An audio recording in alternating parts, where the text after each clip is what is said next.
തുടങ്ങിയ സമയത്തായിരുന്നു പ്രശ്നമൊന്നുമില്ല. ഇത് വിമലാപനം എന്ന് പറയും. വിമലാപനം കാടല്ല, കണ്ടൽക്കാടുകളാണ്. വിമലാപനം എന്നാണ് ഇതിന് അറിയപ്പെടുന്നത്. ആ സ്ഥലത്താണ് വല്ലാർപാടം ടെർമല വന്നിരിക്കുന്നത്. അപ്പൊ പകുതി ടെർമലായിട്ട് മാറി, ബാക്കി ഇത് കിടക്കുകയാണ്. ഇതിന്റെ ഉള്ളിൽ ഒരു 5 വീട്ടുകാർ താമസമുണ്ട്. 22 ഓട്ടാണ്. ഒരു പോളിംഗ് ബൂത്ത് കേട്ടിട്ടുണ്ടോ? ഈ ഇലക്ഷൻ സമയത്താണ് കൂടുതൽ പേപ്പറിലൊക്കെ വന്നത്. കേട്ടണ്ട? 5 വീട്ടുകാരുണ്ട്. ഒരു പോളിംഗ് ബൂത്താണ്. അവര് 5:30 വോട്ട് ചെയ്യുള്ളൂ എല്ലാവരും. അതുവരെ ആ ഓഫീസേഴ്സിന് അവിടെ ഇരുത്തും, നല്ല ഫുഡൊക്കെ കൊടുക്കും. അവിടെ ഇരുത്തും. എന്നുവെച്ചാൽ ഈ ഇലക്ഷൻ സമയത്ത് കാര്യങ്ങൾ കൊണ്ട് ചെല്ലുള്ളൂ.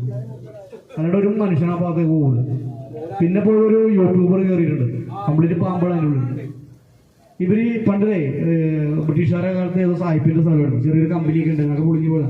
അന്ന് അവിടെ പണിയെടുക്കാൻ വന്ന ആൾക്കാരാണ് അവര്. ഇക്കാലത്ത് അവര് ഇവിടെ ഇപ്പോഴും അവർക്ക് ആധാരം എന്ന് പറയാൻ പറ്റില്ല, പട്ടയമാണ് കൊടുത്തിരിക്കുന്നത്. അതും കൊച്ചിൻ പോർട്ട് ട്രസ്റ്റിന്റെ കീഴിലാണ്. ഇപ്പൊ ഈ വല്ലാർപാടം ടെർമിനലൊക്കെ വന്നതിന് ശേഷമാണ് അവർക്ക് കറണ്ടും വെള്ളവും കാര്യങ്ങളൊക്കെ ആയത്. അതുവരെ പാട്ടവിളക്കും കാര്യങ്ങളൊക്കെ അത് ചേർന്ന് നിർദ്ദേശിച്ചത്.